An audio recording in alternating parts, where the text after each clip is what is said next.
नमस्कार। ज्योतिष विषय के अंतर्गत आज हम लोग बृहत पराशर होरा शास्त्र के एक बहुत महत्वपूर्ण अध्याय जाया फलाध्याय की बात करेंगे। विभिन्न टीकाओं में यह अध्याय 19 के अंतर्गत दिया गया है। अध्याय 19 के इस वीडियो में मैं आपको वैवाहिक जीवन से संबंधित जो सूत्र बृहत पराशर होरा शास्त्र में दिए गए हैं उनको बताऊंगा और इसके साथ साथ यह भी बताने का प्रयास करूंगा कि पुस्तक में जो बात लिखी गई है उसको आज के तारतम्य में किस प्रकार से समझा जाए, क्योंकि पुस्तक में जो बातें लिखी गई हैं वह उस कालखंड की बातें हैं जिस कालखंड में यह पुस्तक लिखी गई, और आज के संदर्भ में हमें जब समझना है तो पुस्तक की लिखी हुई बातों के मूल तत्व को समझते हुए और फिर उसको हम आज के कालखंड में सामंजस्य जब स्थापित करते हैं तब हमारा फलित सही दिशा में स्थापित होता है। तो देखिए, इस पुस्तक में जो बात बताई गई है वह यह बताई गई है कि सप्तम भाव का स्वामी सप्तमेश यदि अपनी राशि में हो या उच्च राशि में हो, या किसी भी व्यक्ति की कुंडली में यदि सप्तम भाव का स्वामी अपनी राशि में हो या उच्च राशि का हो तो व्यक्ति के जीवन में वैवाहिक सुख पूर्ण रूपेण मिलता है, उसको विवाह का सुख बहुत अच्छा मिलता है। यह पुस्तक में बताया गया है।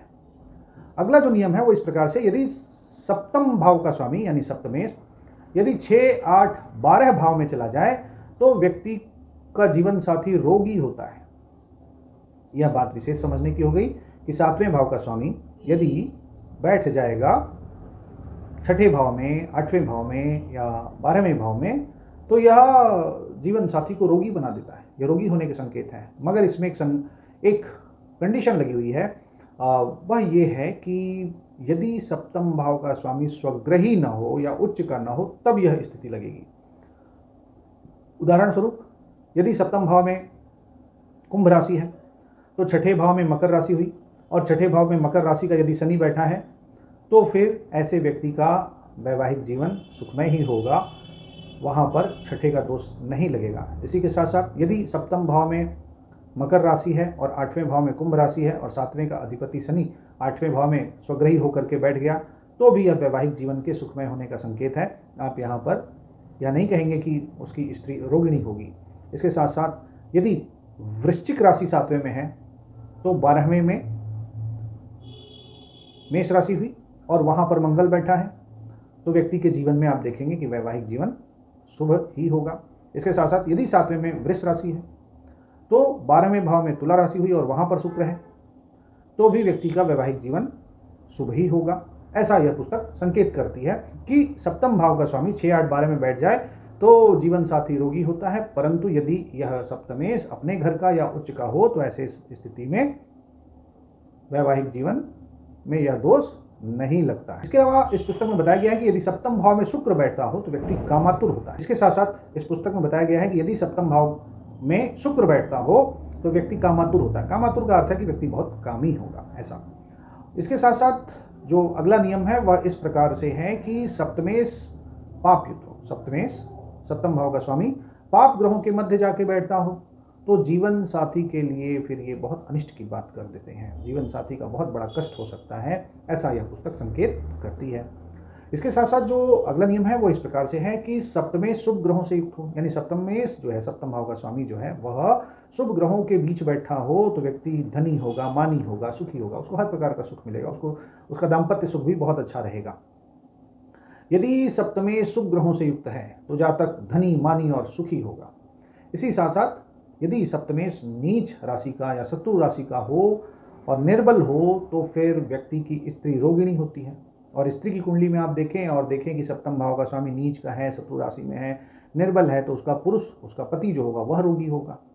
और यह पुस्तक यह भी कहती है कि यदि पुरुष की कुंडली में सप्तम भाव का स्वामी नीच का हो, शत्रु राशिस्थ हो या निर्बल हो तो उसकी स्त्री रोगिणी तो होती है और ऐसे व्यक्ति की कई पत्नियां होती हैं। तो ऐसा समझ में आता है कि उस कालखंड में बहु विवाह होता था और जब सप्तम भाव का स्वामी दुर्बल स्थिति में है तो इसका संकेत है कि उस बेचारे को वैवाहिक सुख नहीं मिल रहा है।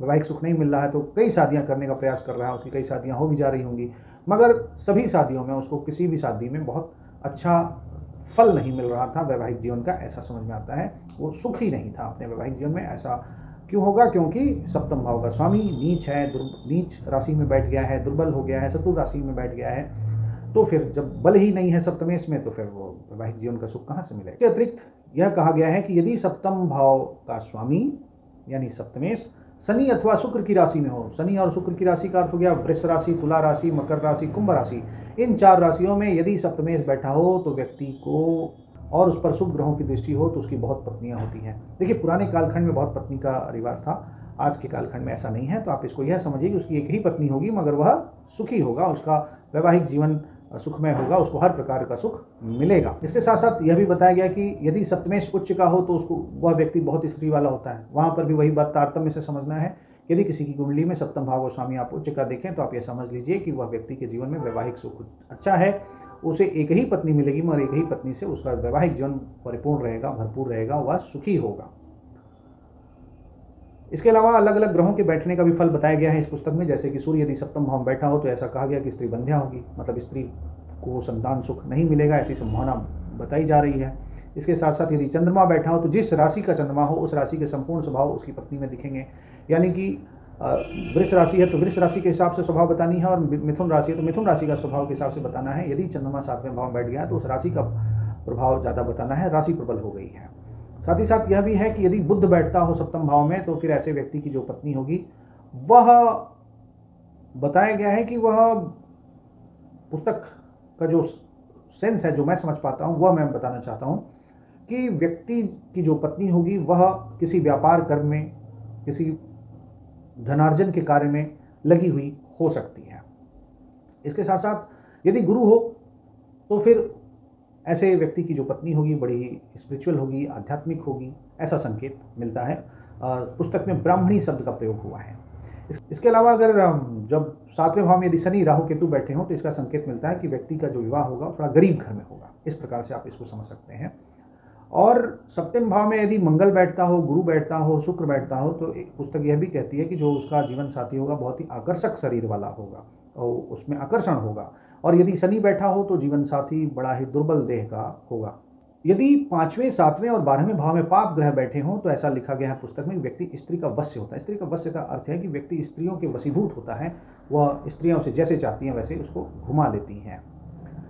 अगला नियम इस प्रकार से है कि यदि सप्तम भाव में मंगल अथवा बुध बैठते हों, मंगल अथवा बुध कोई भी एक ग्रह बैठता हो तो जातक की स्त्री में पर पुरुषगामिनी होने के संकेत हैं। पर पुरुषगामिनी का अर्थ है कि दूसरे पुरुष की तरफ झुकाव रखना। अगला नियम इस प्रकार से है कि यदि शुक्र एक ग्रह है, बहुत महत्वपूर्ण ग्रह है। शुक्र यदि मंगल के नवमांश में बैठता हो या मंगल की राशि में बैठता हो तो जातक कामी होगा, बहुत कामी होगा।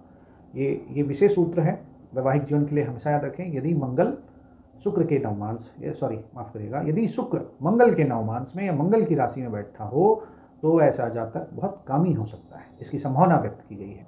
शुक्र शनि के नवमांश में हो या शनि की राशि में जाके बैठ जाए तो व्यक्ति कई बार हीनता की मनोग्रंथि से ग्रसित हो जाता है। पुस्तक में कुछ अन्य बातें लिखी गई हैं, मगर जो मैं उसका सेंस समझता हूँ वो मैं आपको स्पष्ट बता रहा हूँ। और उसे यह समझ में आता है कि व्यक्ति अपने आप को कहीं ना कहीं निर्बल, कहीं ना कहीं कमज़ोर और किसी न किसी प्रकार की हीनता की मनोग्रंथि से ग्रसित व्यक्ति है, ऐसा संकेत मिलता है। उसके बाद जो अगला नियम है वो यह है कि सप्तमेश अपने उच्च में हो, सप्तम भाव का स्वामी अपने उच्च भाव में बैठा हो, उच्च राशि में बैठा हो, और सप्तम में शुक्र हो, 7वें भाव में शुक्र भी बैठा हो, लग्नेश भी बली होकर सप्तम में हो, लग्नेश भी बली होकर के 7वें में ही जाके बैठता हो, तो ऐसे व्यक्ति की जो स्त्री होगी वो सर्वगुण संपन्न होगी। ऐसे व्यक्ति का जो जीवन साथी होगा वह सर्वगुण संपन्न, पुत्र पौत्र आदि से युक्त होगा। यह कौन सा योग है? यह तब होगा जब सप्तमेश अपने उच्च राशि में बैठता हो, सप्तम भाव पर में शुभ ग्रह बैठते हो और लग्नेश भी बली होकर के सप्तम स्थान में बैठ जाए, तो फिर व्यक्ति का जो जीवन साथी होगा वह सर्वगुण संपन्न होगा। अगला नियम इस प्रकार से है कि यदि सप्तम भाव या सप्तमेश पाप ग्रह से युक्त हो, यानी 7वें भाव में पाप ग्रह बैठ जाए या 7वें भाव के अधिपति के साथ में पाप ग्रह बैठ जाए, सप्तम भाव का स्वामी निर्बल हो, सप्तमेश निर्बल भी हो गया, उसके पास बल नहीं है, तो यह जीवन साथी का बहुत बड़ा कष्ट जीवन में देने जा रहा है। इसके संकेत मिलते हैं कि वैवाहिक जीवन में बहुत बड़ा कष्ट आने की संभावना हो गई है। उसका जो अगला नियम है वो इस प्रकार से है कि सप्तमेश निर्बल होकर के, सप्तम सातवें भाव का स्वामी है वह निर्बल हो गया। निर्बल होकर कहाँ बैठ गया? 6, 8, 12 में। 6, 8, 12 में बैठ जाए तो भी यह स्त्री का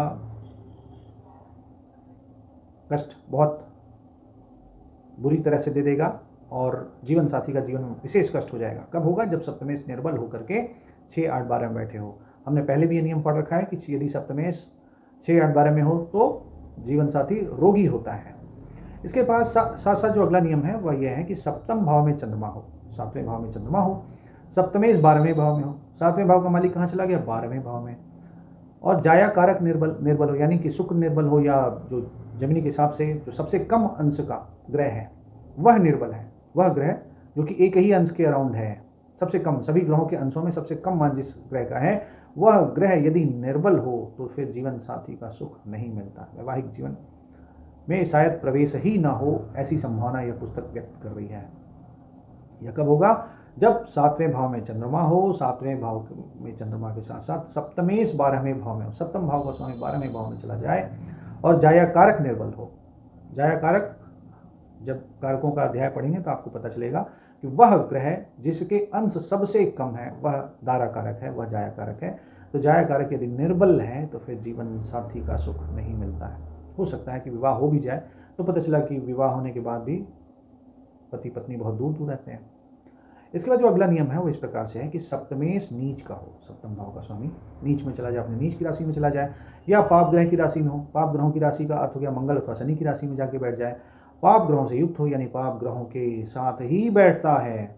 सप्तम भाव में बुध और शनि का नवमांश हो, यानी 7वें भाव में बुध अथवा शनि का नवमांश हो तो 2 स्त्री का योग है। ऐसे व्यक्ति के जीवन में 2 विवाह हो सकते हैं।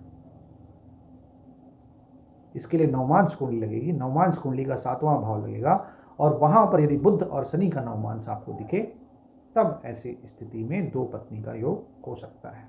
अगला नियम इस प्रकार से है कि यदि सप्तम भाव में मंगल, शुक्र और शनि बैठता हो और लग्नेश अष्टम भाव में जाके बैठ जाए तो व्यक्ति के 3 विवाह होने के योग होते हैं।